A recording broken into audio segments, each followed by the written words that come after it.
आता जरा सोयीनं वागा. आपल्याला हे सांगायकरता बाबा आले आहे.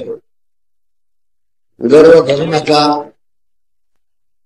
गर्व धरल्या पुरुषाशी मिळसात शेणे. मोर तर काही पण शेण त्याच्या माग लागेल.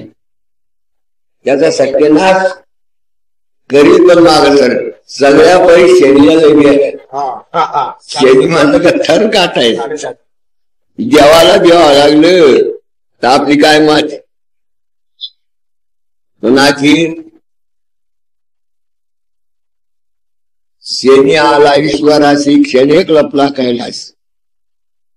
कैलासाला लपून बसावं लागलं एवढं शेणीचा सामर्थ्य रथाप येईल. पण हा कोणाला गर्व धरल्या पुरुषाशी असाच क्षण.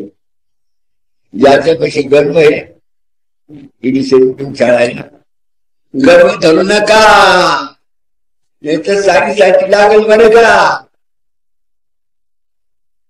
साडीसाठी लागून म्हणजे काय गर्व होत का फिरतो.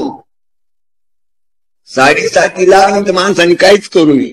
करायला गेलं तर ते उलट या करताना गर्व धरू नका. गर्व धरले पुरुषाशी असाच शेण. जे गर्व धरून त्याला शेण खेळल्याशिवाय राहणार नाही. ही शेती म्हणजे फार मोठी वस्तू आहे. शंकराला शरणचा ग्रह भूत पिशाचाचे त्रैलोक्य विचार हे पळून जाणलेली राहणार नाही.